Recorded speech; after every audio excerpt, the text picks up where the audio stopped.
Okay बच्चों, welcome back बेटा। हम लोग अपना नया चैप्टर शुरू करने जा रहे हैं आईसी इंजन का 33rd लेक्चर और चैप्टर नंबर 5। चैप्टर नंबर 5 क्या है? जैसा कि पीछे हम लोगों ने बेटा बात की थी कि हमारा चैप्टर 4 और चैप्टर 5 एक तरह से कॉम्बो है।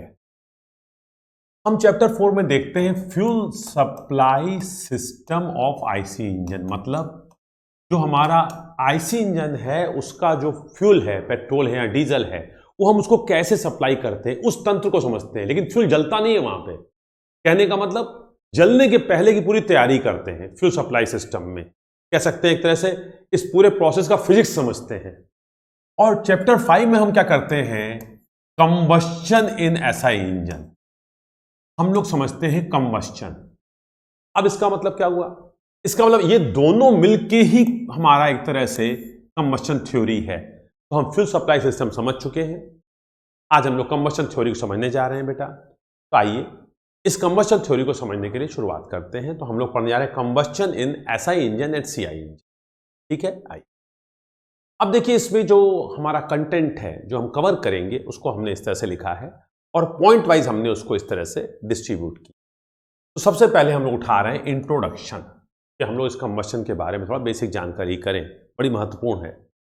अब देखिए सबसे पहली चीज देखिए इंट्रोडक्शन। इंट्रोडक्शन में हम लोग देखिए क्या देख रहे हैं? पहला पॉइंट हम देख रहे हैं in SI engine. SI engine का मतलब पेट्रोल इंजन, या हर वो इंजन जो चिंगारी से चलता है। तो इसमें पेट्रोल भी आ जाएगा, ध्यान रहे, LPG, CNG, ethanol, methanol, spirit, kerosene सब इसमें आ जाएगा। एंड सीआई इंजन, इसमें आपका आ जाएगा डीजल इंजन, बायोडीजल, मूंगफली का तेल, सूरजमुखी का तेल, अलसी का तेल। ये अब ऐसा इंजन में पेट्रोल का मतलब यही से शुरू हो रहा है। पेट्रोल का मतलब ऐसे ईंधन जो उड़नशील हो, वोलेटाइल हो। उड़नशील की अंग्रेजी क्या होती है बेटा? वोलेटाइल।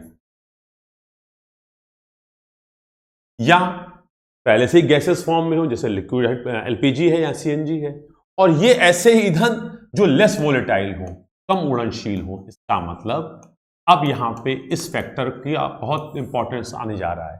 तो in SI engine and CI engine, दोनों ही इंजन में जो कंबस्शन प्रोसेस है, जो फ्यूल के जलने की प्रक्रिया है, the chemistry is same, the chemical process is same. मतलब दोनों हाइड्रोकार्बन्स हैं, चाहे हम इधर का फ्यूल ले लें, पेट्रोल वाला या डीजल वाला, ये सब क्या है? हाइड्रोकार्बन्स है। इनमें हाइड्रोजन कार्बन है। तो कार्बन जलेगा तो कार्बन डाइऑक्साइड बनाएगा, अगर उसको भरपूर ऑक्सीजन मिलेगी तो। हाइड्रोजन है, जलेगा तो जल बनाएगा और जल को हीट मिलेगी तो जलवाष्प बन जाएगा। तो इसका मतलब पेट्रोल जले, डीजल जले, एलपीजी जले, सीएनजी जले, ठीक है, कोई भी चीज जले, हाइड्रोकार्बन, उसमें हाइड्रोजन कार्बन है, तो बनने वाला प्रोडक्ट क्या होगा? Carbon dioxide, carbon monoxide. अगर एयर कम मिलेगी या ऑक्सीजन कम मिलेगी तब, ऑक्सीजन की कमी होगी तब जलवाष्प, और सल्फर के ऑक्साइड, नाइट्रोजन ऑक्साइड। तो इसका मतलब केमिकल प्रोसेस तो सेम होने जा रहा है, लेकिन वो जो जलने की जो फिजिक्स होगी वो अलग है। तो इसका मतलब फिजिक्स अलग है, केमिस्ट्री जो है वो सेम है, जलने की केमिस्ट्री हाइड्रोकार्बन की। अब जो सबसे महत्वपूर्ण बात है वो क्या है? देखिए, more interesting fact is that merit in one type of engine becomes demerit in other. इसका मतलब कि एक इंजन में जो अच्छाई है, अगर उस अच्छाई को लेकर हम दूसरे इंजन में जाते हैं तो बुराई हो जाती है, या वो अच्छा परफॉर्म नहीं करता। उदाहरण के तौर पे कि ऐसा ही इंजन में अगर आप कंप्रेशन रेशो बढ़ाएंगे तो समस्या आएगी, आप नहीं बढ़ा पाएंगे बहुत ज्यादा। इसीलिए हम लोग 12 से ऊपर नहीं जाते ऐसा इंजन में, क्योंकि हम जानते हैं कि ऐसा इंजन में कंप्रेशन रेशो बढ़ाते जाएं तो थर्मल एफिशिएंसी बढ़ेगी। ऐसा इंजन में भी, सीआई इंजन में भी, पेट्रोल इंजन या ऑटो साइकिल में क्या था? कंप्रेशन से 6 से 12 रखते थे। 12 से ऊपर करें तो क्या होगा? एफिशिएंसी बढ़ेगी। Yes sir. क्यों सर? आप ही ने बताया है। ऑटो साइकिल की एफिशिएंसी क्या होती है? 1 - 1 upon RC to the power gamma -1। RC बढ़ाएंगे तो एफिशिएंसी बढ़ेगी। तो 12 के स्थान पे 13 कर दो, 15 कर दो। नहीं सर, डिटोनेशन हो जाएगा। मतलब ऐसा इंजन में या पेट्रोल इंजन में कंप्रेशन रेशो 12 से ऊपर करेंगे तो डिटोनेशन हो जाएगा। इसका मतलब कंप्रेशन रेशो बढ़ाओगे तो डिटोनेशन, जैसे डिटोनेशन क्या चीज है, फिलहाल इस चैप्टर में वही सीखना है हम लोगों को। डिटोनेशन मतलब है कि बुराई है, वांछनीय नहीं है। लेकिन अगर डीजल इंजन में कंप्रेशन बढ़ाओगे, रेशो तो अच्छी बात है, उसमें कंप्रेशन बढ़ाओ, अगर डिटोनेशन हो भी रहा होगा तो नहीं होगा। मतलब ऐसा ही इंजन में कंप्रेशन रेशियो ज्यादा रखना बुरी बात है, उससे नुकसान होगा। 12 से ऊपर नहीं करेंगे, लेकिन डीजल इंजन में कंप्रेशन रेशियो बढ़ाइए, उसमें अगर डिटोनेशन हो भी रहा होगा तो रुक जाएगा। इसका मतलब जो फैक्टर्स होंगे वो पलटेंगे। तो अब यही चीज हम कहने की कोशिश कर रहे हैं कि एक कारण किसी इंजन में अगर अच्छाई की तरफ जाता है तो वही कारण दूसरे इंजन में बुराई की तरफ जाता है। तो merit in one type of engine becomes demerit in other. इसको दूसरे शब्दों में कह सकते हैं, अगर कोई फ्यूल है उसका चरित्र ऐसा है कि वो ऐसा इंजन के लिए बेहतरीन फ्यूल है, तो अगर डीजल इंजन में डाल दोगे तो वो बहुत घटिया काम करेगा। इसका मतलब एक गुड ऐसा engine fuel will be bad CI engine fuel and vice versa, इसका उल्टा। अब एक बड़ा फेमस क्वेश्चन है, हर किताब में होता है, आप लोग भी पूछते हैं, सर पेट्रोल इंजन में डीजल डाल दे तो क्या होगा, या सर डीजल इंजन में पेट्रोल डाल दे तो क्या होगा। सीधी बात है बेटा, पेट्रोल इंजन में डीजल डाल दोगे तो पेट्रोल इंजन किसके लिए बना है, पेट्रोल से चलने के लिए बना है। तो इसका मतलब उसमें पेट्रोल डालोगे तो अच्छी तरह चलेगा, उसके स्थान पर डीजल डाल दोगे तो क्या हो जाएगा, डीजल डाल दोगे तो परफॉर्मेंस बिल्कुल चौपट हो जाएगी। क्यों? क्योंकि इसकी जो मेरिट है दूसरे के लिए डीमेरिट है। सर ये कैसे हो गया? मैंने कहा इस चैप्टर में यही समझने जा रहे हैं, लेकिन एक चीज समझ में आ रही है कि हम लोग जो कुछ पढ़ाई करेंगे, जब हम लोग एसआई इंजन के नजरिए से पढ़ेंगे, जब सीआई इंजन में जाएंगे तो वो चीजें पलट जाएंगी। मेरी बात को समझने की कोशिश कीजिएगा। इस चैप्टर में जब हम लोग पढ़ेंगे, थोड़ा कॉन्सेप्चुअल है, थोड़ा सा समझाने में समय लगेगा, आपको भी मानसिक रूप से तैयार होना पड़ेगा। तो मान लीजिए हम इस चैप्टर को पढ़ाने में आपको 8 घंटे या 7 घंटे का समय देंगे, तो आप विश्वास कीजिए 6 घंटे करीब हम आपको देंगे समय इसमें, और 1 घंटे समय देंगे इसमें। कहने का मतलब समझिएगा कि हम ऐसा इंजन को डिटेल में पढ़ेंगे और हम सारे कारणों को स्पष्ट रूप से समझेंगे। सीआई इंजन में क्या करेंगे, उन कारणों को पलट देंगे बस, और चैप्टर हमारा कंप्लीट हो जाएगा। इसका मतलब एक चीज को अगर अच्छी तरह पकड़ लेंगे तो दूसरी चीज ऑटोमेटिक हो जाएगी, और उससे प्रश्न भी कम आते। तो यहां के लिए जो फायदेमंद है वहां के लिए नुकसान है, यहां पे जो नुकसान करता है वहां पे फायदा करेगा। लेकिन यहां पे वो फायदेमंद कैसे है, नुकसानदायक कैसे है, हम सीख लेंगे और वहां उसको पलट देंगे। और आप जब देखेंगे शीट वगैरह सॉल्व करेंगे या किताबों को सॉल्व करेंगे, तो अधिकांश सवाल ऐसा इंजन से आएंगे, इसके कारण को पलट देंगे चीजें। अब क्यों करेंगे, कैसे करेंगे, इस चैप्टर में आगे बढ़ेंगे तो होगा। लबोलबाब कहने का मतलब क्या है बेटा, सारांश में, कि ऐसा इंजन का जो कंबशन का फिनोमिना है और सीआई इंजन का जो फिनोमिना है वो जस्ट एक दूसरे का विपरीत है। तो हमारा पूरा फोकस होने जा रहा है शुरुआती 5 घंटे, कम से कम 4 से 5 घंटे की पढ़ाई में पूरा हमारा फोकस होने जा रहा है एसआई इंजन पे या पेट्रोल इंजन पे। आइए शुरू करते हैं। अब देखिए बेटा, इस पूरी पढ़ाई को करते वक्त सबसे इंपॉर्टेंट एक टर्म आएगा जिसको बोलते हैं ऑटो इग्निशन टेम्परेचर। ऑटो का मतलब स्वतः, अपने आप, इग्निशन का मतलब प्रज्वलन, टेम्परेचर का मतलब तापमान। तो आप कह सकते हैं स्वतः प्रज्वलन तापमान, स्वतः प्रज्वलन तापमान। अब बेटा ये जो हमने यहां पे लिख दिया है ऑटो इग्निशन टेम्परेचर, बुक्स में इससे ज्यादा पॉपुलर जो टर्म है वो होना चाहिए self ignition temperature. Self ignition temperature Hindi वही है बेटा, स्वतः प्रज्वलन तापमान। इसको शॉर्ट में बोलते हैं एसआईटी। अब एसआईटी जो है उत्तर प्रदेश पुलिस या केंद्र सरकार लगा देती है, वो नहीं, special investigation team, special investigation team, SIT, तो वो नहीं है यहां पे। यहां पे है सेल्फ इग्निशन टेम्परेचर बोलो या ऑटो इग्निशन टेम्परेचर बोलो। ये क्या है? पेट्रोल इंजन के लिए है 260 डिग्री सेंटीग्रेड, और डीजल के लिए, पेट्रोल इंजन नहीं सॉरी बेटा, पेट्रोल के लिए है 260 डिग्री सेंटीग्रेड और डीजल के लिए है 210 degree centigrade.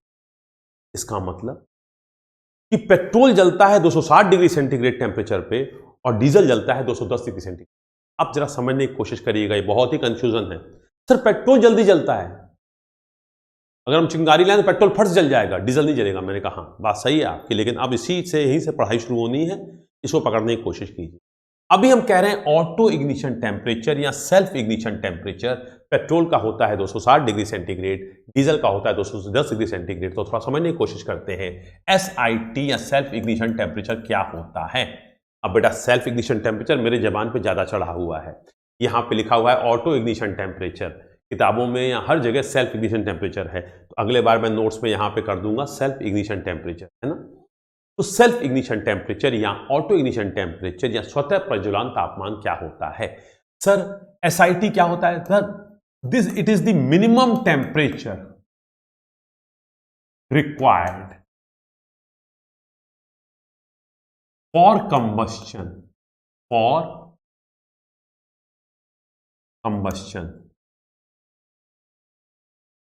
without the help of any source। अब इस परिभाषा को सोर्स SOURCE कहने का मतलब वह न्यूनतम तापमान जिस पे कोई फ्यूल जलता है बिना किसी बाह्य स्रोत की मदद से, बिना किसी चिंगारी की मदद से, बिना किसी ज्वाला की मदद से, ठीक है, बिना मोमबत्ती अगरबत्ती की मदद से अपने आप जलता है, बिना किसी चिंगारी। मतलब एटमॉस्फेयर का टेम्परेचर इतना हो जाए। तो अगर हमारा पेट्रोल 260 डिग्री सेंटीग्रेड पे पहुंच जाएगा तो इसको चिंगारी की जरूरत नहीं है, ये जल जाएगा। परंतु अगर हमारा डीजल 210 डिग्री सेंटीग्रेड पे पहुंच जाएगा तो ये जल जाएगा, इसको चिंगारी की जरूरत। अब इसी से हम लोग अपने चैप्टर की शुरुआत कर रहे हैं, लेकिन यहीं पे आप समझें कि हर गाइड में 2 प्रश्न घुमा फिरा के पूछे जाते हैं। Self ignition temperature of petrol is lower than diesel? No sir, self ignition temperature of petrol is higher than diesel. Sir आप ये कहना चाहते हैं कि पेट्रोल देर में जलेगा, इसको हाई टेम्परेचर चाहिए, डीजल को लो टेम्परेचर चाहिए। मैंने कहा सेल्फ इग्निशन टेम्परेचर अपने आप जलना है तो डीजल जलेगा 210 पे, पेट्रोल जलेगा 260 पे। सर कुछ क्लियर नहीं हो रहा। मैंने कहा मुझे भी क्लियर नहीं था, बहुत कंफ्यूजन है, तो मैं थोड़ा सा क्लियर करने की कोशिश करता हूं। आई तो इसका मतलब सबसे पहले हमारा जो इंपॉर्टेंट सवाल है, एक ऑब्जेक्टिव सीधे सीधे, किसका प्रज्वलन ताप ज्यादा होता है? सर पेट्रोल का। कितना होता है? सर 260। मैंने कहा नहीं बेटा, हम 260 नहीं कह सकते। क्यों? क्योंकि जो हमें पेट्रोल मिलता है बेटा, ये बहुत सारे हाइड्रोकार्बन्स का मिक्सचर होता है, इसमें कई प्रकार के हाइड्रोकार्बन्स मिले होते हैं। तो अब हम जिस पेट्रोल की बात कर रहे हैं उसमें कई प्रकार के हाइड्रोकार्बन हैं। अब कोई अवयव कम हो गया, कोई अवयव ज्यादा हो गया, तो ये टेम्परेचर 260 है, 265 भी हो सकता है, 255 भी हो सकता है, 250 भी हो सकता है। तो ये फिक्स्ड नहीं है, लेकिन हाँ 250, 60, 65 होगा। और डीजल जो है वो 210 हो सकता है, 220 हो सकता है, 205 हो सकता है, 200 हो सकता है। लेकिन एक चीज तय है कि डीजल का प्रज्वलन तापमान पेट्रोल के तुलना में कम होगा। वैल्यू फिक्स नहीं है, 210, 20 आजू बाजू रहेगा, 250, 60 के आजू बाजू रहेगा, वो डिपेंड करेगा उसके कॉन्स्टिट्यूएंट में क्या है। लेकिन एक चीज तय है, चाय बनेगी तो तुलनात्मक रूप से कम दूध खर्च होगा, कॉफी बनाओगे तुलनात्मक रूप से ज्यादा खर्च होगा। अब चाय में कितना दूध खर्च होगा, कॉफी में कितना दूध खर्च होगा, वो अंदाज है एक घर में। बट कॉफी बनती है तो दूध भी बनती है, पानी कमी मिलाया जाता है। अब पनियल कॉफी बनानी तो बात अलग है। तो एक चीज तय है कि डीजल का प्रज्वलन तापमान, सेल्फ इग्निशन टेम्परेचर कम होता है। एग्जाम में आया हुआ क्वेश्चन है, कई बार आता है, मेरे क्लास असाइनमेंट में भी रहेगा, मेरी एमसीक्यू शीट में भी रहेगा। अब इसी से हम चैप्टर की शुरुआत कर रहे हैं। तो ये कंफ्यूजन है, बिल्कुल मुझे भी था, आपको भी होना चाहिए, क्योंकि हमें लगता है कि पेट्रोल जल्दी जलता है। सर पेट्रोल कम टेम्परेचर पे जल जाएगा, डीजल देर में जलता है। हाँ ये बात भी सही है, पेट्रोल जल्दी जलता है, डीजल देर में जलता है, लेकिन वो कुछ अलग बात है और सेल्फ इग्निशन टेम्परेचर अलग चीज है। तो आइए सेल्फ इग्निशन टेम्परेचर पे थोड़ा और बात करें और इसको क्लियर करने की कोशिश करें। अब बेटा इतने को मैं मिटा रहा हूं क्योंकि मुझे इसी में समझाना है। अब मैंने कहा चलिए, मैंने इस बीकर में ले लिया यहां पे पेट्रोल और मैंने इस बीकर में यहां पे ले लिया डीजल। अब सपोज कीजिए कमरे में रखा हुआ है, दिसंबर का महीना चल रहा है। इस वक्त जिस कमरे में रखा है हमने, बीकर में पेट्रोल भी रखा है, डीजल भी रखा है। इस कमरे में, इस दोनों जार के पास जहां पे हमने फ्यूल रखा है, कोई एक्सटर्नल सोर्स नहीं है। मतलब कोई मोमबत्ती नहीं जल रही है, कोई अगरबत्ती नहीं जल रही है, कोई चिंगारी नहीं है, कोई आग लगाने की ज्वाला नहीं है, फ्लेम नहीं है, कोई सोर्स नहीं है। इस कमरे की एयर है, इस कमरे में जो एयर है, एयर मीन्स ऑक्सीजन है, इस कमरे में ऑक्सीजन है, एयर है का मतलब ऑक्सीजन है। इस कमरे का टेम्परेचर क्या होगा? सर जाड़े का टाइम है, डिपेंड करता है आप किस वक्त रिकॉर्डिंग कर रहे हैं, सुबह 4 बजे कर रहे हैं कि दोपहर में कर रहे हैं। तो मान लीजिए इस वक्त टेम्परेचर 20 डिग्री सेंटीग्रेड है। तो बताइए कौन जलेगा? क्योंकि सराउंडिंग में जो एयर है उसका टेम्परेचर कितना है? 20 डिग्री सेंटीग्रेड है, तो कोई नहीं जलेगा। तो इसका मतलब सेल्फ इग्निशन टेम्परेचर वह तापमान है जिसपे कोई ईंधन जल जाता है बिना ज्वाला के लाए। कोई ज्वाला हम नहीं ला रहे हैं, लेकिन अगर ये टेम्परेचर बढ़ना शुरू हो जाए, अगर ये टेम्परेचर बढ़ के 100 डिग्री सेंटीग्रेड आ जाए, तो बताइए कौन जलेगा? सर कोई नहीं जलेगा। क्योंकि करते करते अगर ये टेम्परेचर 210 डिग्री सेंटीग्रेड आ जाए तो क्या होगा? सर पेट्रोल जल जाएगा। जी नहीं, डीजल जल जाएगा। इसका मतलब इस कमरे की एयर का टेम्परेचर अगर 210 डिग्री सेंटीग्रेड हो जाए तो डीजल जल उठेगा। कोई चिंगारी की जरूरत नहीं है। इसका मतलब अब समझिएगा, डीजल इंजन में एयर सक किया, एयर कंप्रेस किया, कंप्रेशन स्ट्रोक के अंत में डीजल को फेंका और डीजल को फेंकने से डीजल जल गया। क्या चिंगारी आई थी? नहीं आई थी। डीजल क्यों जल गया था? क्योंकि डीजल का इग्निशन पॉइंट है 210 degree centigrade, self ignition temperature. अंदर जो आपने वायु कंप्रेस की थी उसको प्रेशर बढ़ाया था, फलस्वरूप एडियाबेटिक कंप्रेशन किया था, तो अंदर टेम्परेचर भी बढ़ा था। टेम्परेचर कितना हो गया था? टेम्परेचर अगर 210 डिग्री से ऊपर होगा जल जाएगा। इसीलिए कहते हैं 16 कंप्रेशन रेशियो से कम कंप्रेस करोगे तो डीजल इंजन काम नहीं करेगा। क्यों? एयर को सक करोगे, एयर को कंप्रेस करोगे, अगर 10 कंप्रेशन रेशियो पे तो अंदर टेम्परेचर 120 होगा, डीजल फेंकोगे जलेगा ही नहीं, चिंगारी तो देते नहीं हो। इसका मतलब कंप्रेशन रेशियो 16 जब हम करते हैं तो अंदर का टेम्परेचर 400 डिग्री के आसपास हो जाता है। और इस पे क्या होता है? डीजल आगे फट से जल जाता है। क्यों? क्योंकि डीजल के जलने के लिए तापमान कितना है? 210 डिग्री सेंटीग्रेड। इसका मतलब अगर इस कमरे की एयर का टेम्परेचर 210 डिग्री सेंटीग्रेड हो जाए तो हमारा डीजल जल जाए, लेकिन पेट्रोल नहीं जलेगा। सर पक्का? मैंने कहा हाँ। अच्छा, थोड़ा और आगे चलते हैं। सर मान लीजिए हम 250 कर दें। मैंने कहा अगर हमने यहां 260 लिखा है तो मान लीजिए अभी भी पेट्रोल नहीं जलेगा। हाँ, 260 कर देंगे तो पेट्रोल जल जाएगा। तो इसका मतलब सेल्फ इग्निशन टेम्परेचर का मतलब वह तापमान जिस पे कोई फ्यूल जल जाता है बिना किसी स्रोत के। तो अब सेल्फ इग्निशन टेम्परेचर तो ये है। सर ये बड़ा अजीब सा लग रहा है। मैंने कहा अजीब तो मुझे भी लगता था। अब इधर ही कुछ कुछ सालों में क्लियर हुआ, वरना पहले क्लियर नहीं था। मैं इस पर काफ़ी समय देकर समझाने की कोशिश करूंगा, शायद आपके समझ में आ जाए। किसी बुक में आपको नहीं मिलने जा रहा ये कॉन्सेप्ट इस तरह से आसान भाषा में। यूट्यूब पे भी आप ढूंढ मारिएगा, नहीं मिलेगा। मैंने कोशिश की कि शायद इससे भी आसान तरीका कोई निकले, नहीं। तो अभी बहुत ही कंफ्यूजिंग है, लेकिन सच है। तो इसको थोड़ा सा और हम लोग बात करें। मैंने कहा यस, अब इसको बात करें और इस चीज को हम क्लियर करें। उसके पहले हम एक एक्सपेरिमेंट करके आपके सामने, एक्सपेरिमेंट करेंगे नहीं, आपके साथ बस डिस्कस करेंगे, फिर थोड़ा सा और आगे बढ़ेंगे तो काफी हद तक क्लैरिटी आएगी। आइए थोड़ा सा हम आगे बढ़ने की कोशिश करते हैं। अब हमने कहा चलिए इस पे पेट्रोल है, इस पे डीजल है, इस कमरे की जो एयर है या इस कमरे में इस वक्त जो टेम्परेचर है वो है 20 डिग्री सेंटीग्रेड। अगर ये 20 डिग्री सेंटीग्रेड है तो इसका मतलब हम मान सकते हैं कि इस पेट्रोल का टेम्परेचर भी 20 डिग्री सेंटीग्रेड है, डीजल का टेम्परेचर 20 डिग्री सेंटीग्रेड है। अब एक काम करते हैं, अगरबत्ती समझते हैं ना, अगरबत्ती जला लेते हैं, उससे धुआं निकल रहा है। वो अगरबत्ती लेके आते हैं हम लोग यहां पे। अब अगरबत्ती लेके आते हैं और यहां पे ऐसे ऐसे पेट्रोल को अगरबत्ती दिखाते हैं तो क्या होगा? पेट्रोल जलेगा कि नहीं? सर जल जाएगा, पेट्रोल जल उठेगा। सर पेट्रोल जल उठा? मैंने कहा यस। सर पेट्रोल जल उठा इसका मतलब पेट्रोल जलेगा? बिल्कुल जलेगा, एक्सपेरिमेंट कर सकते हैं आप अगरबत्ती से। सर इसका मतलब अगरबत्ती की जो टिप है, जो नोक है, उस पर टेम्परेचर 260 है। मैंने कहा ना सर, आप ही ने तो कहा कि पेट्रोल जलता है 260 पे। मैंने कहा देखिए वो है सेल्फ इग्निशन टेम्परेचर, इसके टिप पे टेम्परेचर 260 नहीं है, उससे काफी कम हो सकता है। अब आए और ये जल उठा। अच्छा चलिए जो भी है सर, मान लीजिए 260 था, ये जल गया। सर इसको लेके डीजल पे जाइए, डीजल जलेगा? मैंने कहा नहीं। सर क्या मतलब? मैंने कहा डीजल नहीं जलेगा। सर जब इसकी टिप पे जो भी टेम्परेचर है उससे पेट्रोल जल गया और पेट्रोल का इग्निशन पॉइंट 260 है, तो मानी बात है ये भी तो जलेगा उससे, चूंकि ये तो 210 पे ही जलता है। मैंने कहा नहीं, नहीं जलेगा। आप अपनी ही बातों काट रहे हैं। अभी आपने कहा डीजल जल्दी जल जाता है, टेम्परेचर कम चाहिए, पेट्रोल देर में जलता है। अब अगर आप कह रहे हैं कि इस अगरबत्ती के लाने से पेट्रोल जल जाएगा, हम मान जाते हैं। अगर पेट्रोल जल जाएगा तो सर डीजल भी जलेगा? मैंने कहा नहीं, डीजल नहीं जलेगा, पेट्रोल जल जाएगा। इसीलिए हमें लगता है कि पेट्रोल जल्दी जलता है, डीजल देर में जलता है। अब यहां से कॉन्सेप्ट को और आगे बढ़ाते हैं। पहली बात समझो बेटा, जो हमारा तेल होता है, यहां पर जब हम तेल कह रहे हैं तो बेटा वनस्पति तेल से नहीं मतलब है, खाने वाला तेल नहीं है, फॉर्चून ऑयल या रिफाइंड ऑयल। यहां पर जब हम तेल कह रहे हैं तो हम कह रहे हैं पेट्रोल और डीजल। जो तेल होता है, हालांकि ये बात हर तेल पे सत्य होती है, हमारा जो तेल होता है पेट्रोल है या डीजल है, या एक तरह से कह सकते हो एडिबल ऑयल। एडिबल ऑयल समझते हो ना, जो खाने वाला तेल होता है।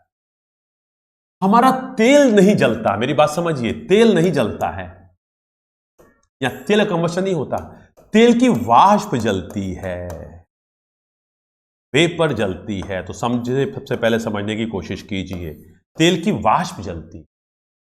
इसका मतलब जो भी हमारा फ्यूल है उसकी जो वाष्प है वो सराउंडिंग में जो एयर है उसमें से ऑक्सीजन लेके मिक्सचर बनाती है और वो ज्वलनशील मिश्रण जलता है। अब जरा समझने की कोशिश कीजिए। अब सपोज कीजिए हमारा पेट्रोल है, हम अगरबत्ती लेके आए। सर ये अगरबत्ती के टिप पे टेम्परेचर क्या है? मैंने कहा बेटा अगरबत्ती के टिप पे टेम्परेचर कितना है मैंने कभी नापा नहीं है ना, मुझे आइडिया, लेकिन मुझे है कि ये 100 डिग्री सेंटीग्रेड के आसपास है मान लीजिए।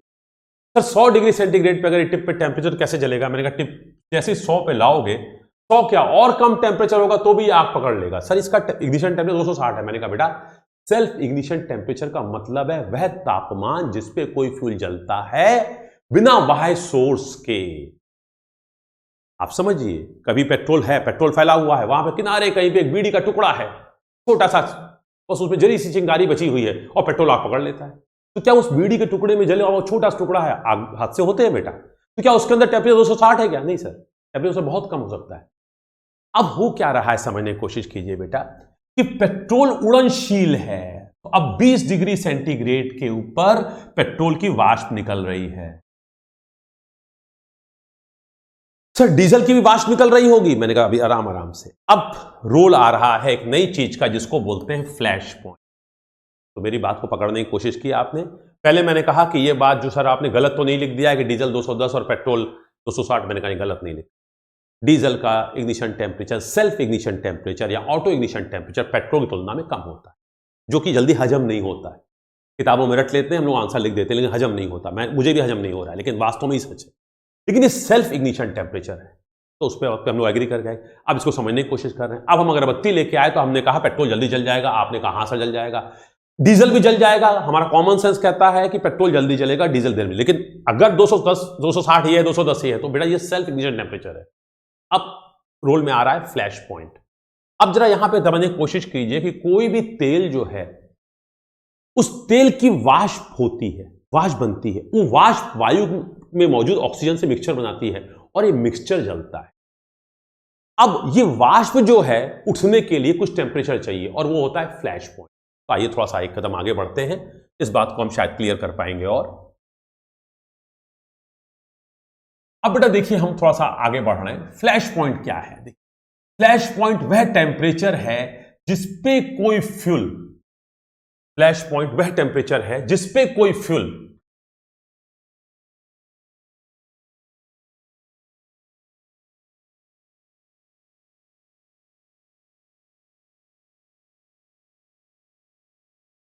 इतनी वाष्प छोड़ता है जिससे कि वायु के साथ उसका ज्वलनशील मिक्सचर बनाया जा सके। मेरी बात को समझिए। पेट्रोल का फ्लैश पॉइंट है -40 डिग्री सेंटीग्रेड और डीजल का फ्लैश पॉइंट है 50 डिग्री से। ये -40 है, ये 50 है। तो फ्लैश पॉइंट क्या टेम्परेचर है? एक तरह से आप कह सकते हैं flash point is that temperature, flash point is that temperature at which fuel gives sufficient vapor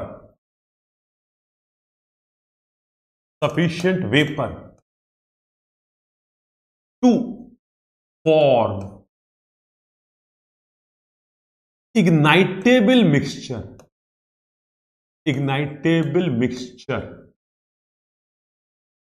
with air. इसका मतलब फ्लैश पॉइंट वह टेम्परेचर है जिस पे उस फ्यूल की अच्छी खासी मात्रा में वाष्प मिलती है जिसको कि एयर के साथ हम ज्वलनशील मिक्सचर बना सकते। अब जरा समझिए, पेट्रोल, अच्छा कमरे का टेम्परेचर कितना है? 20 डिग्री सेंटीग्रेड। अगर कमरे का टेम्परेचर 20 डिग्री सेंटीग्रेड पे है तो डीजल का फ्लैश पॉइंट कितना है? 50। पेट्रोल का फ्लैश पॉइंट कितना है? -40। तो बताइए किस बीकर के ऊपर फ्यूल की वाष्प मिलेगी? पेट्रोल के ऊपर पेट्रोल की वाष्प मिलेगी। Yes sir. क्यों मिलेगी पेट्रोल की वाष्प? सर टेम्परेचर 20 नहीं 10 होता तो भी मिलती।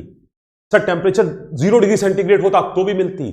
टेम्परेचर -10 होता तो भी मिलती। कहने का मतलब -10 डिग्री सेंटीग्रेड का टेम्परेचर हो, वहां पे जाके पेट्रोल रख दो तो भी वो उसकी उड़नशील वाष्प मिलेगी। इसीलिए वो हाईली वोलेटाइल है, उसका फ्लैश पॉइंट काफी लो है। इसका मतलब 20 डिग्री सेंटीग्रेड टेम्परेचर पे पेट्रोल के ऊपर आपको वाष्प मिलेगी, लेकिन क्या डीजल के ऊपर वाष्प मिलेगी? 20 डिग्री सेंटीग्रेड पे डीजल के ऊपर वाष्प मिलेगी? नहीं मिलेगी। 20 डिग्री सेंटीग्रेड के ऊपर डीजल की वाष्प नहीं मिलेगी। जब डीजल की वाष्प नहीं मिलेगी तो अगरबत्ती लेके आओगे, तो अगरबत्ती लेके आए हो यहां पे लाखों को क्या मिलेगा? अगरबत्ती यहां रखेंगे तो क्या मिलेगा? डीजल की वाष्प तो है नहीं, तो यहां एयर मिलेगी। तो क्या एयर जलेगी? नहीं जलेगी। एयर थोड़ी जलती है, तेल जलता है। लेकिन अभी थोड़ी देर बात किया, तेल भी नहीं जलता, तेल की वाष्प जलती है। एक हम लोग कहावत बोलते हैं ना कभी कभी, अरे अभी तो तेल देखो, तेल की धार देखो। तो यहां क्या कह रहे हैं? यहां तेल देखो और तेल की वाष्प देखो। तेल नहीं, तेल की वाष्प देखो। तो अगरबत्ती तुम लेके आए हो और डीजल के ऊपर ले आए, अरे लाके इसमें रखोगे, चुप चुप तुम्हारी अगरबत्ती या माचिस तिली बुझ जाएगी। क्यों? क्योंकि इसकी वाष्प है ही नहीं। जलेगा क्या? वाष्प और ऑक्सीजन का मिक्सचर। इसका मतलब 20 डिग्री सेंटीग्रेड के ऊपर तुम माचिस की तीली लेके आए, अगरबत्ती लेके आए, मोमबत्ती लेके आए, चिंगारी लेके आए, जो भी लेके आए, जैसे ही आए तो यहां क्या मिला? क्योंकि इसका फ्लैश पॉइंट -40 है, तो 20 डिग्री सेंटीग्रेड तो बहुत ऊपर है, -40 से काफी ऊपर है। 20 -40 समझते हैं, जीरो के नीचे -40। लद्दाख का एरिया है जहां -60 होता है, -40। और 20 डिग्री के ऊपर तो सफिशिएंट वाष्प मिलेगी। जब वाष्प मिलेगी, एटमॉस्फेयर में ऑक्सीजन इस कमरे में है, मिक्सचर तैयार है, बस चिंगारी आई, अगरबत्ती आई, जल गया। लेकिन वही अगरबत्ती यहां गई तो क्या हुआ?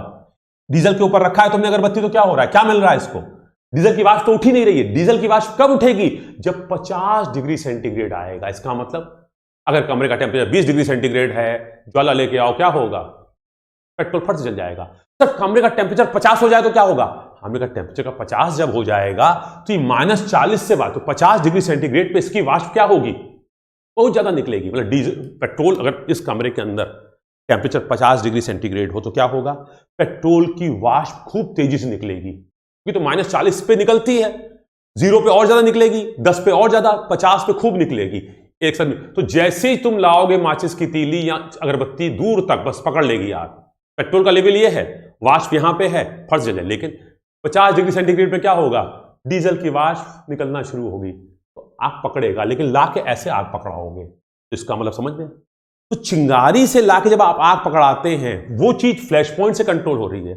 इसका मतलब आप लाएंगे, अगर इस कमरे के अंदर मान लीजिए, सपोज कीजिए इस कमरे के अंदर टेम्परेचर इस वक्त 60 डिग्री सेंटीग्रेड है।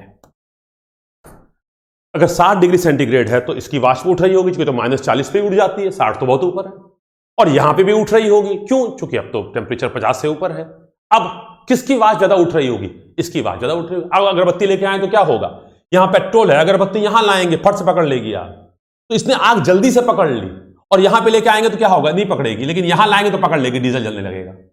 इसका मतलब डीजल कब जलेगा? जब उसकी वाष्प निकलेगी। जब वाष्प निकलेगी और वो टेम्परेचर पाएगी तो जल जाएगी, मतलब सॉरी स्रोत पाएगी तो जल जाएगी। अब जरा घर में सोचो, जाड़ा आ रहा है, कभी कभी अब हम लोग बुजुर्ग हो गए हैं तो कभी कभी सोचते हैं कि भाई जाड़े में थोड़ा सा क्या होता है, अभी आपको पढ़ाएंगे RAC, तो वहां देखिए खुश्की हो जाती है, रूखापन हो जाता है। क्यों?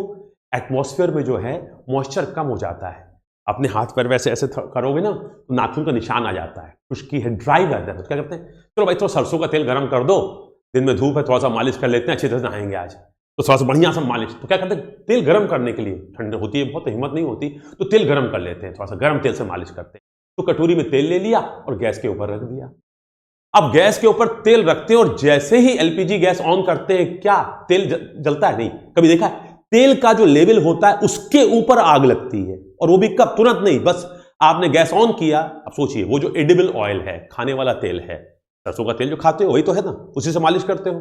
तो सरसों का तेल जैसे ही टेम्परेचर उसका 50 डिग्री या जो भी उसका होगा, उस खाद्य तेल का फ्लैश पॉइंट, उसके ऊपर वाष्प निकलेगी। जैसे ही वाष्प उठेगी कटोरी के ऊपर, कटोरी में जो तेल का लेवल है उसके ऊपर वाष्प उठेगी, सराउंडिंग में क्या है? एयर, एक मिक्सचर बनेगा। अब ये मिक्सचर ज्वलनशील बन गया, और अब इस ज्वलनशील मिक्सचर का जैसे ही एनवलप बनेगा, एक गोला बनेगा, और वो LPG से गैस पकड़ लेगा, क्या होगा? तेल के ऊपर वो जलने लगेगा। अब जब जलेगा तो यहां पे टेम्परेचर और बढ़ेगा, तो तेल भग भग के जलता है। लेकिन तेल के अंदर आग नहीं लगती, तेल के ऊपर आग लगती है। तो तेल के ऊपर क्या है? तेल के ऊपर है तेल की वाष्प और वायु का मिक्सचर। तो जलता क्या है? ईंधन की वाष्प और वायु का मिक्सचर। तो इसका मतलब चूंकि पेट्रोल में वाष्प आसानी से बनती है, पेट्रोल ज्यादा उड़नशील है डीजल के तुलना में, तो जब स्रोत लेके आते हैं, हम कोई सोर्स लेके आते हैं, तो हम पाते हैं पेट्रोल जल्दी जल जाता है, डीजल देर में जलता है। इस स्रोत के टेम्परेचर से मतलब नहीं है, ये तो सिर्फ आग पकड़ा रहा है, ठीक है। ये आग पकड़ा रहा है, लेकिन सेल्फ इग्निशन टेम्परेचर का मतलब वह तापमान जब बिना स्रोत के जल जाए। तो मेरी बात को पकड़ पा रहे हैं? तो इसका मतलब पेट्रोल की तो जो भी वाष्पशील होंगे, जो भी वाष्पशील हैं, इसका मतलब उनका फ्लैश पॉइंट क्या है? लो। पेट्रोल का -40 है। मैं आपसे पूछूं, बताइए जरा, समझिएगा, मैं आपको दे रहा हूं स्प्रिट, और मैं कह रहा हूं पीनट ऑयल। पीनट ऑयल समझ, मूंगफली का तेल। अब मैं यहां कह रहा हूं ये फ्लैश पॉइंट दिए हैं, अब आपको मैच करना है। दिया हुआ है मान लीजिए -20 डिग्री सेंटीग्रेड, और मान लीजिए दिया हुआ है 43 डिग्री सेंटीग्रेड। तो क्या होगा? जो उड़नशील है, जो एटमॉस्फेयर टेम्परेचर पे भी जिसकी वाष्प बन रही है, इसका मतलब उसकी न्यूनतम वाष्प, थोड़ी बहुत वाष्प कब मिलेगी? माइनस पे। तो स्प्रिट चूंकि ज्यादा उड़नशील है, तो इसका फ्लैश पॉइंट ये होगा, इसका ये होगा। मानी बात है कि इसको जलाने के लिए सेल्फ इग्निशन टेम्परेचर क्या होगा? हाई होगा। इसको जलाने के सेल्फ इग्निशन टेम्परेचर लो होगा। अब आप थोड़ी बात समझ रहे हैं, क्योंकि उसका फ्लैश पॉइंट लो है तो उसकी सफिशिएंट वाष्प बनती है। तो हम जब कोई स्रोत लेके आते हैं तो वाष्प आसानी से आग पकड़ लेती है। ठीक है, इतनी बात समझ पे आ रही है? सर इस कमरे में पेट्रोल रख दीजिए। मैंने कहा रख दिया, 20 डिग्री सेंटीग्रेड है। सर पेट्रोल की वाष्प बन रही है। मैंने कहा बिल्कुल बन रही है। अब वाष्प ये उठ रही है? बिल्कुल उठ रही है। सर मान लीजिए अगरबत्ती आप लाइए मत, अगरबत्ती दूर है। अब अगरबत्ती दूर है तो क्यों नहीं पकड़ रही? सर वाष्प तो बन रही है। मैंने कहा बेटा अगरबत्ती, अब थोड़ी देर पिछले चैप्टर में याद करो, एयर फ्यूल रेशियो। जब तुम इस एरिया में आ रहे हो, इस एरिया में आ रहे हो अगरबत्ती लेके, तो यहां पे क्या हो रहा है? फ्यूल की वाष्प ज्यादा है और एयर है। तो जो एयर फ्यूल रेशियो है वो क्या है? इग्नाइटेबल लिमिट्स में है। देखा था ना कि 7:1 से 20:1 के बीच में रहेगा तो कार्बोरेटर में जला पाएंगे। 8:1 से 20:1 के बीच में रहेगा तो कार्बोरेटर जला पाएंगे। 7:1 से 30:1 तक रहेगा तो हम किसी भी हाइड्रोकार्बन फ्यूल को जला पाएंगे। लेकिन अगर इससे ज्यादा लीन होगा तो क्या होगा? अब मान लीजिए आप यहां पे अगरबत्ती लेके खड़े हैं, अगर अगरबत्ती लेके यहां खड़े हैं तो क्या होगा? इस वक्त एयर ज्यादा है और पेट्रोल है, तो यहां पे जो एयर फ्यूल रेशियो होगा क्या होगा? बहुत लीन मिक्सचर होगा। इसका मतलब कहीं ना कहीं एक मिक्सचर की लिमिट भी थी और साथ साथ तापमान। तो अब मेरी जो पूरी कहानी के पीछे था वही था कि आपके दिमाग में ये चीज बैठ जाए कि सेल्फ इग्निशन टेम्परेचर पेट्रोल का हाई होता है और डीजल का लो होता है। लेकिन सर हमने अनुभव किया है कि पेट्रोल जल्दी जलता है। यस, जल्दी जलता है। अगर चिंगारी लेके लाओगे तो चिंगारी का अगरबत्ती लेके आओ, चिंगारी तो बड़ी बात कीजिए, कोई जड़ी वाली चिंगारी लेके आओगे तो जल ही जाएगा। अगरबत्ती भी लेके आओगे तो पेट्रोल जल्दी जलेगा। क्यों? क्योंकि जिस टेम्परेचर पे तुम हो उस पे पेट्रोल की वाष्प तेजी से बन रही है। क्योंकि पेट्रोल की वाष्प -40 पे, फ्लैश पॉइंट उसका -40 है, उस पे बनती है। तो जिस टेम्परेचर पे तुम हो उस पे भयंकर वाष्प बन रही है, और वाष्प बन रही है तो एक साथ मिक्सचर हो रही है, मतलब ज्वलनशील मिक्सचर तैयार है। जरूरत किस चीज की है? सिर्फ स्टार्ट करने की। तो ये चिंगारी यहां पे टेम्परेचर ही दे रही है, ये इसको शुरू कर रही है। लेकिन डीजल में 50 डिग्री सेंटीग्रेड के बाद वाष्प बनना उठेगी। इसका मतलब डीजल पहले गर्म होगा जब 50 पे, तब उसकी वाष्प उठेगी। इसमें अगरबत्ती लेके आए तो ये तो जल जाएगा, ये नहीं जलेगा। ये बात मैंने जो बोली थी उसी को मैंने एक्सप्लेन किया। अब बेटा अपनी तरफ से मैंने इसको बताने की कोशिश की है, लेकिन आप बिल्कुल परेशान मत हो। ऑब्जेक्टिव में एक बार किसी एग्जाम में आया है पेट्रोल का फ्लैश पॉइंट कितना है, पर ये एक बार आया है। अगर नहीं भी याद है तो कोई बात नहीं, लेकिन कई एग्जाम में आ चुका है कि इनका इग्निशन टेम्परेचर कितना होता है नहीं पूछता है, किसका ज्यादा होता है किसका कम होता है। तो डीजल का सेल्फ इग्निशन टेम्परेचर या इग्निशन टेम्परेचर या ऑटो इग्निशन टेम्परेचर या स्वतः प्रज्वलन तापमान पेट्रोल की तुलना में कम होता है, जबकि हमारा दिमाग इसका उल्टा बोलता है। तो जो आपका दिमाग बोलता है उसका उल्टा आंसर सही होता है। लॉजिक क्या होता है मैंने समझाने की कोशिश की। ठीक है, अब इसी चीज को आगे अगर आप चलेंगे तो बस ये फिलॉसफी है जो आगे बहुत काम आएगी। बार बार इसको हम बोलेंगे और आपके दिमाग बैठाने की कोशिश करेंगे। अब हो सकता है बेटा मैंने जो समझाने की कोशिश है आप कुछ न समझ में आए तो भूल जाइए, क्योंकि मैंने लॉजिक बताने की कोशिश की है अपनी तरफ से कम ये याद रखिए कि ये 250 के आजू बाजू और ये 210 के आजू बाजू का मतलब ऊपर नीचे हो सकता है डिपेंडिंग अपॉन दी कंस्टिट्यूएंट्स या अवयव के हिसाब से, परंतु ये तय है कि डीजल का ignition point self ignition temperature हमेशा पेट्रोल से कम होगा। अब आगे बढ़ते हैं। अब बेटा देखिए हम लोग अपनी पूरी एनर्जी या पूरी ऊर्जा लगाएंगे कंबस्टन इन एसआई इंजन, मतलब पेट्रोल इंजन या पेट्रोल सरीखे फ्यूल वाले इंजन के अंदर जो कंबस्टन का फिनोमेना है उसको डिटेल में पढ़ेंगे, समझेंगे, हम समझाने की पूरी कोशिश करेंगे, बहुत सारे फैक्टर्स डिस्कस करेंगे, आपके समझ में भी आने लगेगा। लेकिन एक बार जब वो लब्बो लबाब हमारा कॉन्सेप्ट बन जाएगा तो बस उसके बाद उसका उल्टा हम डीजल में लगा देंगे और कह देंगे देखो ऐसे हो रहा है, समझ लेना। एग्जाम में क्वेश्चंस भी कम आते हैं। ओके आई अब देखिए सबसे पहले क्या है बेसिक प्रोसेस, ये हम लोग जानते हैं, सिर्फ मैं बोल रहा हूं, पीछे कुछ लिखा हुआ है आप पढ़ लीजिए। पेट्रोल इंजन में क्या होता है सर? पेट्रोल इंजन में सक्शन स्ट्रोक के दौरान पिस्टन टीडीसी से बीडीसी आता है और कार्बोरेटर में हमारे वायु और पेट्रोल का एक समांगी होमोजीनियस मिश्रण तैयार होता है जिसको वो सक करता है। तो सक्शन स्ट्रोक के दौरान चार्ज सक होता है। अब ये चार्ज जो सक हो रहा है ये कहां बना है? कार्बोरेटर में बना है। कार्बोरेटर में एयर आई है, पीछे देख चुके हो, और इधर पेट्रोल आया है। अब यहां पेट्रोल और एयर का मिक्सचर बन के आया है। हो सकता है पूरा पेट्रोल वाष्पीकृत हो गया हो, नहीं भी हुआ तो कोई बात नहीं, सक्शन स्ट्रोक के अंदर मिक्सचर आ गया। कुछ पेट्रोल अभी वाष्प नहीं बन पाया है, परंतु इसको और समय मिल रहा है, एयर के संपर्क में है।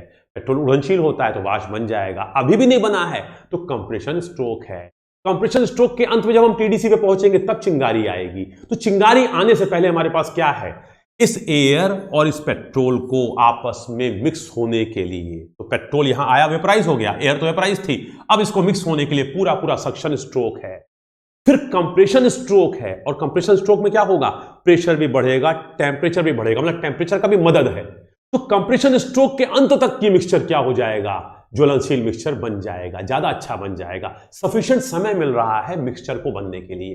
पेट्रोल और एयर कार्बोरेटर में मिक्स हो गए, उसके बाद सक्शन स्ट्रोक हुआ, उसके बाद कंप्रेशन स्ट्रोक हुआ। कंप्रेशन स्ट्रोक के अंत में जाके चिंगारी आएगी। जब चिंगारी आएगी उसके पहले मिक्सचर को बनने के लिए सफिशिएंट समय मिल चुका है। साथ साथ 3 साल पढ़े थे डिप्लोमा में, उसके बाद 2 साल साथ साथ नौकरी भी कर लिया फैक्ट्री में, 5 साल नौकरी कर चुके हो, अब तो एक दूसरे को समझ चुके हो ना। अब तो सही निर्णय लेना, उसके बाद मत कहना सर गलती हो गई। ठीक है, हम लोग ने बहुत समय लिया था IRT में, 20 साल का समय लिया था, उसके बाद फाइनल फैसला किया था। क्लियर? तो इसका मतलब सक्शन और कंप्रेशन इतना समय मिला तब जाके मिक्सचर बना, और चिंगारी आई, फट से जल गया। लेकिन डीजल इंजन में क्या होने जा रहा है? डीजल इंजन में क्या हो रहा है? एयर सक हो रही है, एयर कंप्रेस हो रही है। कंप्रेशन स्ट्रोक के अंत में डीजल फेंकेंगे। जब डीजल फेंकेंगे तो डीजल आएगा, जल जाएगा। डीजल आएगा, जल इसलिए जाएगा कि अंदर का टेम्परेचर 210 से ऊपर है, और डीजल 210 पे जलता है, कोई ज्वाला तो यहां है नहीं, तो जला क्यों? सर चूंकि टेम्परेचर उसका 210 होता है, सेल्फ इग्निशन टेम्परेचर, अपने जलने के लिए। लेकिन इस मिक्सचर को बनने के लिए समय कितना मिला? नहीं, तो इसका मतलब यहां पे डीजल जल तो जाएगा लेकिन मिक्सचर बनने के लिए समय कम मिलेगा। यहां पे पेट्रोल जब जलेगा चिंगारी पाके, कंप्रेशन रेशियो ज्यादा तो नहीं होता, यहां पे 12 से ऊपर नहीं रखते, तो यहां पे जब चिंगारी पाके जलेगा तो मिक्सचर अच्छी तरह जल जाएगा, और वहां पे मिक्सचर जो है, मिक्सचर अच्छी तरह नहीं बनेगा यहां मिक्सचर। तो अब हम क्या कहना चाह रहे हैं, इसको मैंने जो बोला है इनफ्लेमेबल, बेटा ये शब्द बड़ा इंपॉर्टेंट है, बच्चे गलती करते हैं। इनफ्लेमेबल, देखिए फ्लेमेबल का मतलब होता है ज्वलनशील। सर इनफ्लेमेबल का मतलब अज्वलनशील नहीं बेटा, इनफ्लेमेबल का मतलब अति ज्वलनशील। अति ज्वलनशील सर आप गलत बता रहे हैं अंग्रेजी में। फिर मैंने कहा बेटा अज्वलनशील, जो जलता नहीं है उसका मतलब होता है नॉन फ्लेमेबल।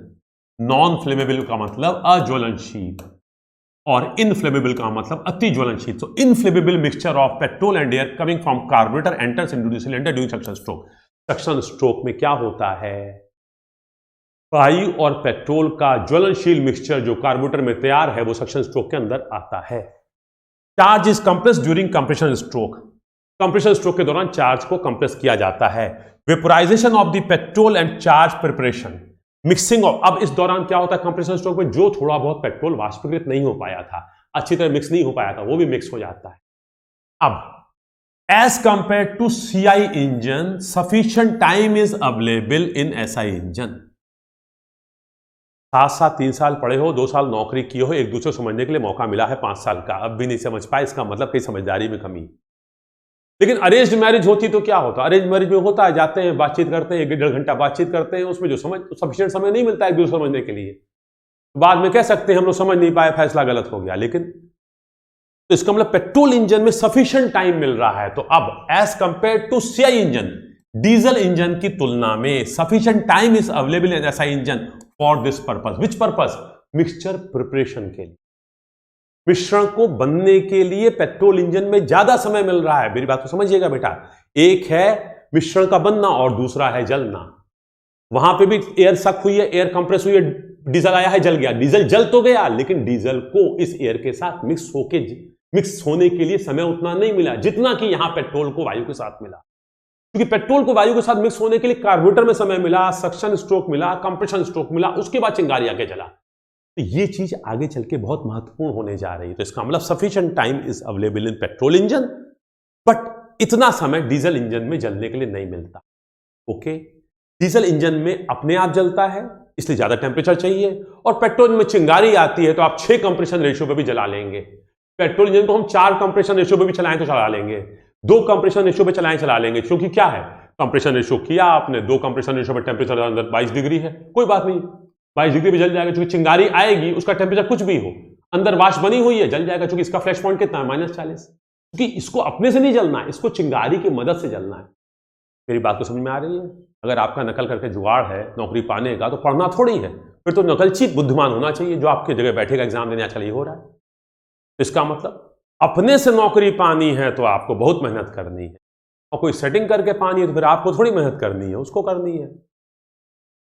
तो इस चीज को मैंने समझाने की कोशिश की बेटा, ये कहलाता है बेसिक प्रोसेस पेट्रोल इंजन का, जो कि आप जानते थे, मैंने सिर्फ इस बात पे जोर दिया, और पीछे मैंने एक बस ये बात आपको बताने की कोशिश की, ये वाली बात।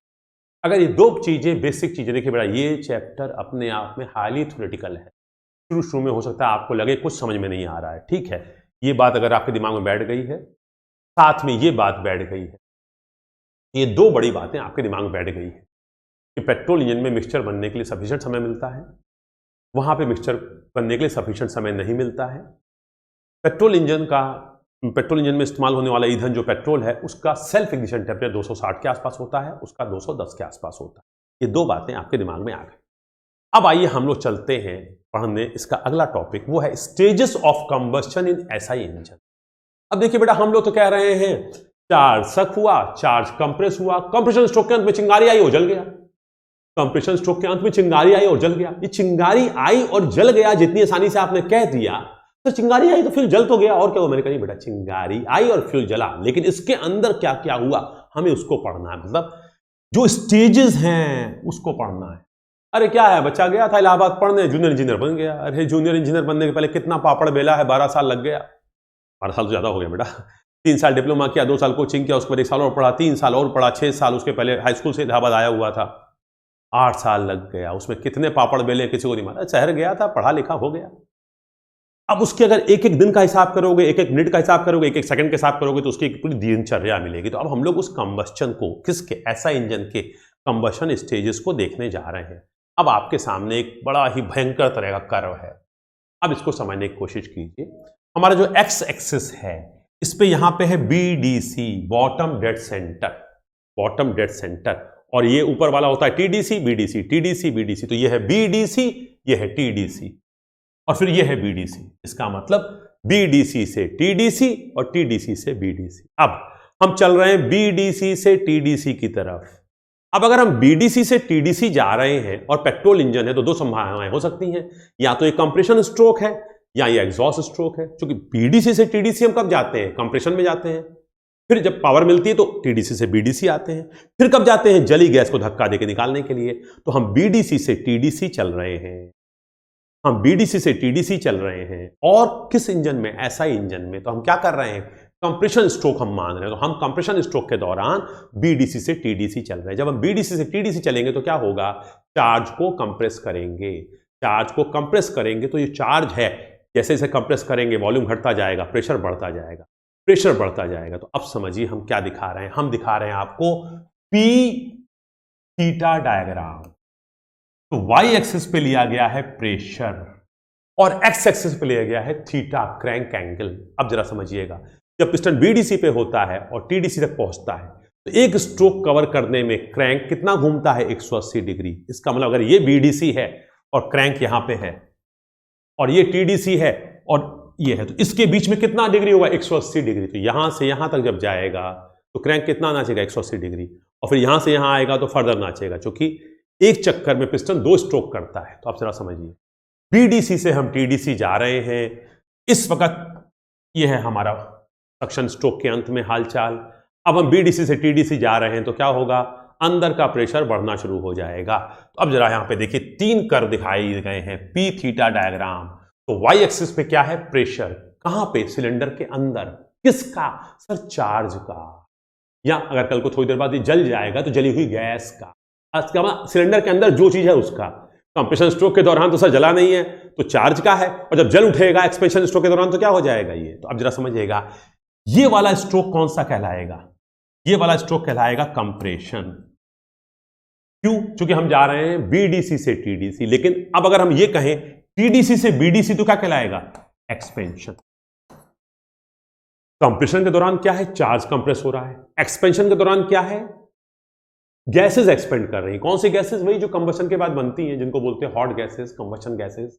वही कार्बन डाइऑक्साइड, कार्बन मोनोऑक्साइड, जल वाष्प, सल्फर और नाइट्रोजन के डिफरेंट ऑक्साइड।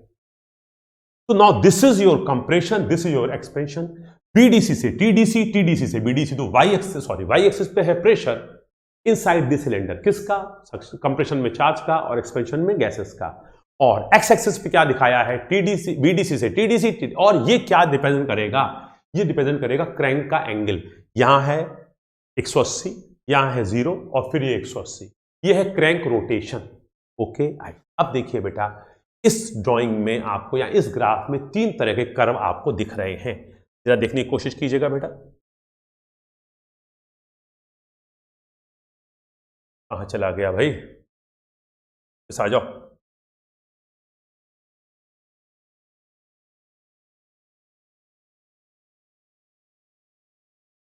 ये आ गया। अब जरा देखिए बेटा, थोड़ा सा मैं इसको मिटा देता हूं। अब जरा 0 1 2 A B C, 0 0 1 2 A B,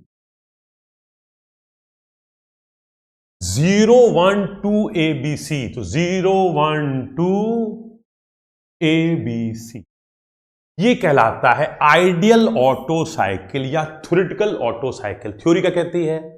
compression stroke के दौरान पिस्टन बीडीसी से टीडीसी चलता है। जब पिस्टन टीडीसी पे पहुंचता है उस वक्त चिंगारी आती है और कांस्टेंट वॉल्यूम पे हीट ऐड होती है। याद होगा ऑटो साइकिल में, ऑटो साइकिल में क्या था? कंप्रेशन स्ट्रोक के अंत में चिंगारी आएगी और चिंगारी आते ही क्या होगा? कांस्टेंट वॉल्यूम पे हीट ऐड होगी और हीट ऐड होते ही क्या होगा? प्रेशर बढ़ेगा। जब फ्यूल जलेगा तो हीट पैदा होगी और हीट पे आके गैसेस का प्रेशर बढ़ेगा।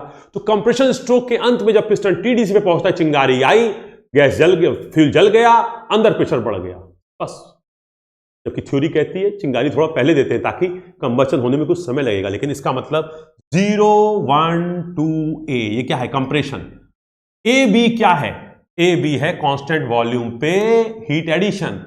ए बी है कांस्टेंट वॉल्यूम पे हीट एडिशन। और बी सी क्या है? एक्सपेंशन। लेकिन ये कब? ये कह रहा है टीडीसी पे जब पहुंचेगा तब चिंगारी आएगी, और चिंगारी आएगी तो कांस्टेंट वॉल्यूम पे, बिना समय, तुरंत, बस चिंगारी आई और फट से बढ़ गया। अरे भाई, चिंगारी आई फट से बढ़ गया, इसमें कुछ समय लगेगा? नहीं। तो ये है आइडियल ऑटो साइकिल। इसको देखिए, ये है कंप्रेशन, ये है हीट एडिशन और ये है एक्सपेंशन। लेकिन ऐसा क्या होता है? नहीं सर। हम क्या करते हैं, हमें मालूम है कि जब चिंगारी आएगी उसके बाद फ्यूल जलेगा, फ्यूल जलने में कुछ समय लगेगा, तो हम चाहते हैं जब पिस्टन टीडीसी पे पहुंचे, जब पिस्टन मिनिमम वॉल्यूम पे रहे, उस वक्त हमें पावर मिले, उस वक्त पावर मिले या फ्यूल जले, ताकि जो गैस बने उसका तो हम क्या करें? थोड़ा सा पहले जलाएं। जब थोड़ा सा पहले जलाते हैं तो हमें उतना समय मिल जाता है जो कंबशन में लगेगा। तो बहुत कम समय लगेगा। मैंने कहा बहुत कम समय लगेगा। कितना लगेगा अभी बताएंगे आगे, लेकिन उस समय का भी तो अंदाज देखना। इसका मतलब हम ये चाहते हैं कि वो समय एडजस्ट करें। तो इसका मतलब ये जो कर्व है, ये थ्योरेटिकल या आइडियल ऑटो साइकिल का कर्व है।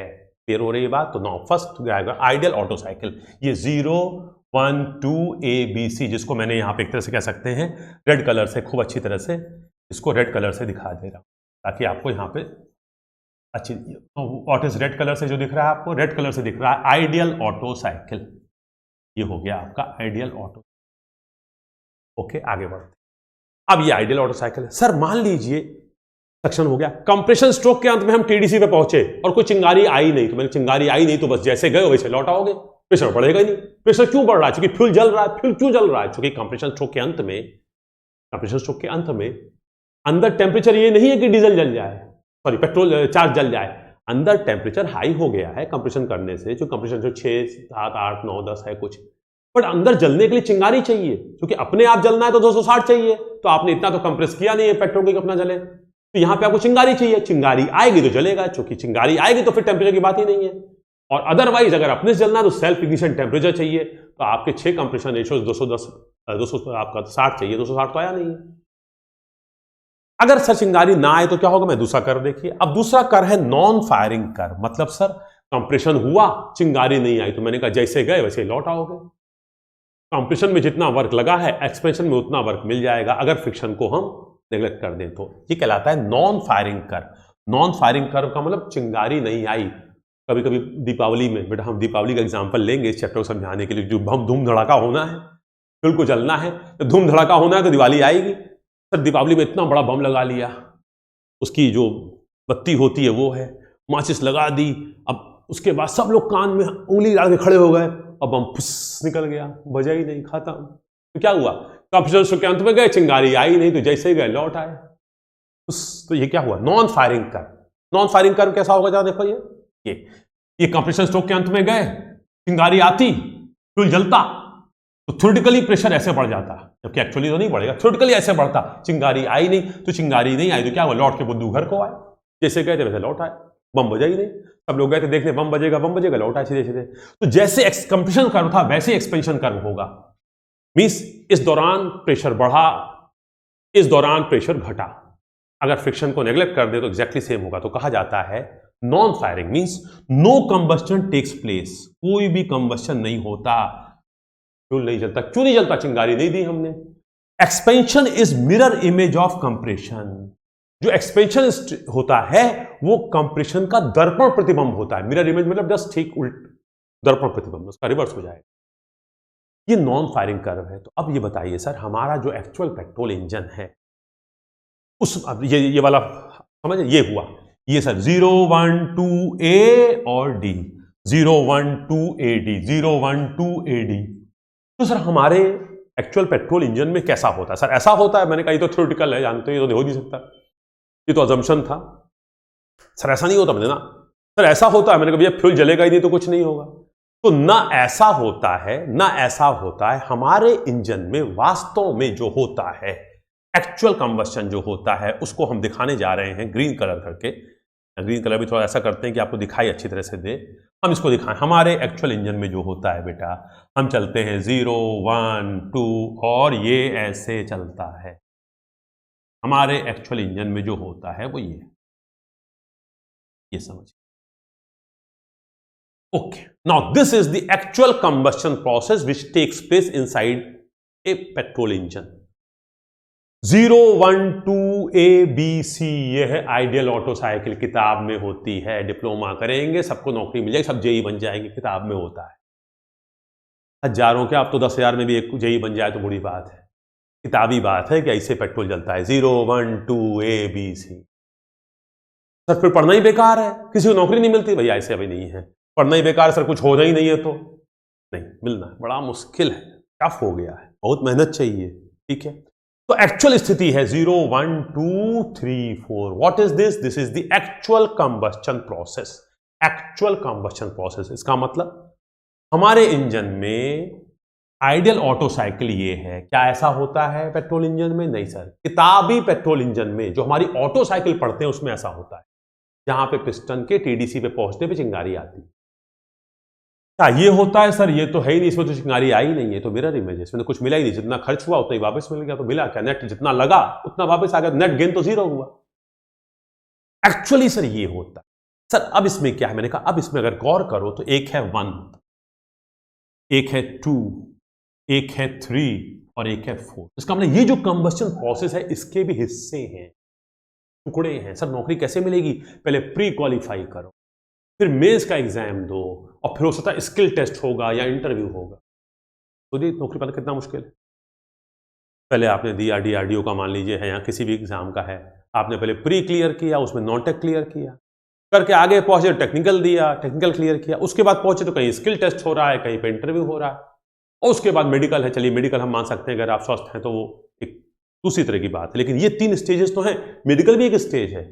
इसका मतलब आपका सिलेक्शन प्रोसेस जो है डिप्लोमा के बाद किसी भी एग्जाम में कई स्टेजेस में है। सिमिलरली फ्यूल का जलना पेट्रोल इंजन में कई स्टेजेस में होता है, मुख्य रूप से 3 स्टेज हो गई, 1 2 2 3 3 4। तो आइए, एट 1 स्पार्क प्लग इग्नाइट्स। अब जरा समझिए, कंप्रेशन स्ट्रोक में हम जा रहे हैं, अभी हम टीडीसी पे नहीं पहुंचे, कंप्रेशन स्ट्रोक में हम चल रहे हैं, अभी हम टीडीसी पे नहीं पहुंचे, अभी हम यहीं पे पहुंचे, अभी टीडीसी तो यहां पे पहुंचते, और अभी हम टीडीसी से इतना पीछे हैं, टीडीसी से मान लीजिए 30 डिग्री क्रैंक रोटेशन पीछे हैं, टीडीसी से हम कितने पीछे हैं, लीनियर डिस्टेंस में तो इतना है, बट क्रैंक के हिसाब से कितना है भाई, देखो यहां से यहां चलेंगे 180 डिग्री में, हम यहां से यहां चलें 150 डिग्री क्रैंक हो चुकी, 30 डिग्री बचा है, तो हम टीडीसी से कितने पहले, अभी यहीं पे हैं और हमने चिंगारी दे दी, तो एट 1 स्पार्क प्लग इग्नाइट्स। तो हम लोगों ने पढ़ा भी था कि कंप्रेशन स्ट्रोक के अंत में पिस्टन के टीडीसी पे पहुंचने से कुछ पहले चिंगारी दे देते हैं, चिंगारी देते हैं, स्पार्क करते हैं।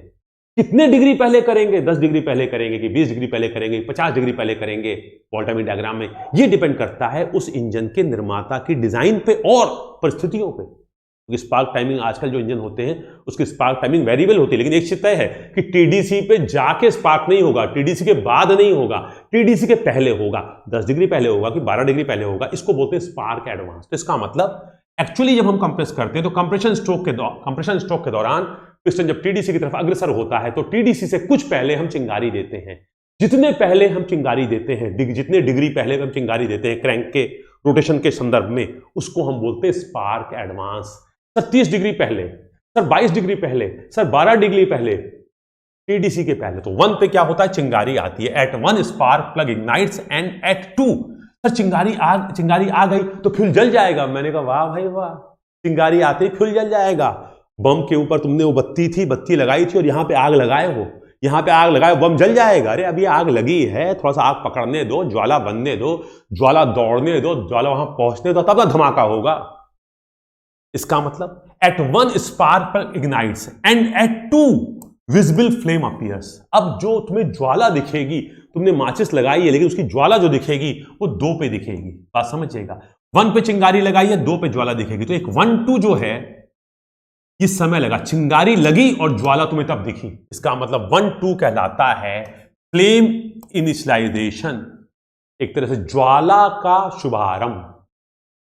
चिंगारी यहां लगाएंगे, ज्वाला यहां दिखेगी। मूड बनाया है पढ़ाई का कोरोना के बाद हम सब ने। तो पढ़ाई शुरू हो गई क्या? नहीं सर, 1 तारीख से हम लोगों ने मूड बना लिया है। जब टेक्निकल सब्जेक्ट शुरू होंगे यहाँ पे ऑफलाइन जो हमारे क्लासेस चलते हैं उसमें उनके बच्चों की बात कर रहे हैं। जो ऑनलाइन कर रहे हैं वो तो आप देख ही रहे हैं आराम से कि उनके पास ऑफलाइन का ऑप्शन है नहीं, वो ऑनलाइन कर रहे हैं। पर जो हमारे ऑफलाइन वाले बच्चे हैं उनको जोश कब आएगा? जोश तब आएगा जब क्लास में पहुंचेंगे, डांट पड़ेगी, मार पड़ेगी, हड़काया जाएगा, टाइम पे आओ, थोड़ा सा प्रेशर बनाया जाएगा। बिना प्रेशर पढ़ते कहाँ हैं हम लोग? और हम लोग को भी प्रेशर आएगा, हम लोग भी डल पड़े हुए हैं, घबराओ बेटा, एकदम नीरज से पड़े हुए हैं, बस जिंदगी चल रही है। तो 1 पे चिंगारी आई है, आते ही ज्वाला नहीं बन जाएगी, जब 2 तक पहुंचेंगे तो ज्वाला बनेगी, तो कहलाता है फ्लेम इग्नाइट। तो 1 से 2 में ज्वाला का निर्माण होगा। अभी ज्वाला का मतलब भड़क नहीं है, ज्वाला का मतलब है कि एक विजिबल फ्लेम दिखेगी। अब ये फ्लेम जो है आपने कंप्रेस किया, यहां पे चिंगारी जो आई, उस चिंगारी से एक ज्वाला बनी, ज्वाला का शुभारंभ हुआ। अब ये ज्वाला पूरे कंबस्टन चैम्बर में इस चार्ज को फैलते हुए जला। कैसे होगा अभी अगले टर्म में देखें, शुरुआत कर रहे हैं। अब 2 से 3 तक अब ये ज्वाला जो है अंदर चार्ज को जलाना शुरू करेगी। अब ये चार्ज जलना शुरू करेगा, जलेगा जब चार्ज तो अंदर प्रेशर बढ़ेगा। तो ये जो 1-2 वाला कर्व था ये कैसा था? ये प्रेशर क्यों बढ़ रहा था? ये प्रेशर फ्यूल के जलने से नहीं बढ़ रहा था, अंदर कोई हीट नहीं पैदा हुई है। ये प्रेशर तो कंप्रेशन स्ट्रोक के दौरान बढ़ रहा था वॉल्यूम घटने से। लेकिन अगर आपने इस दौरान चिंगारी लगा दी, तो चिंगारी लगाई, कुछ देर बाद फ्यूल जलने लगा। जब फ्यूल जलेगा तो ऊष्मीय ऊर्जा पैदा होगी, ऊष्मीय ऊर्जा पैदा होगी तो हीट पाके कंबस्शन गैसेस का प्रेशर बढ़ेगा। तो ये 2 से 3 प्रेशर बढ़ेगा। नो, ये कहलाता है हमारा फ्लेम प्रोपोगेशन। अब ये तो आप जैसे हम अगर बात करें कि अभी हम लोग अगर ऑफलाइन के रेफरेंस में बात करें तो हम लोगों ने लोकल यहाँ पे बेटा 1 तारीख से जनरल स्टडी से क्लास शुरू कर दी है, फ्लेम इनिशियलाइज कर दी है, मतलब शुरुआत कर दी है। 2 घंटे उसमें इंग्लिश चल रहा है M2 में और यहाँ पे इन्वायरमेंट चल रहा है। अब 10 तारीख से उधर फिर अब मशीन शुरू होगा, 12-13 तारीख से वहाँ RAC शुरू होगा, तब असली पढ़ाई शुरू होगी। 2 घंटे नॉन टेक्निकल चल रहा है और 2 घंटे टेक्निकल चलना शुरू हो जाएगा। 4 घंटे पढ़ाई होगी, फिर थोड़ा सा पढ़ाई जो कि कोर्स पिछड़ा हुआ है पुराने बच्चों का। इसका मतलब समझ रहे हैं? इसका मतलब 2 से 3 असली फ्लेम प्रोपोगेशन होगा, इसी दौरान असली हीट लिबरेट होगी। अब 3 पे पहुंच गए।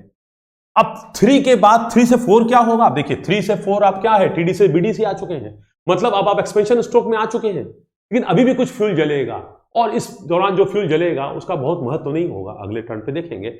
इसको बोलते फ्लेम टर्मिनेशन। अब क्या होगा, लास्ट में कोर्स खत्म हो रहा है तो एक आध कोई सब्जेक्ट बच गया है, अब बच्चे अपने अपने घर जाने लगेंगे। सर कितने दिन का कोर्स है? 12 दिन का है, 2 दिन पहले छोड़ के चले गए, सर मेरे रिजर्वेशन जा रहे हैं, sir thank you very much, sir हो गया।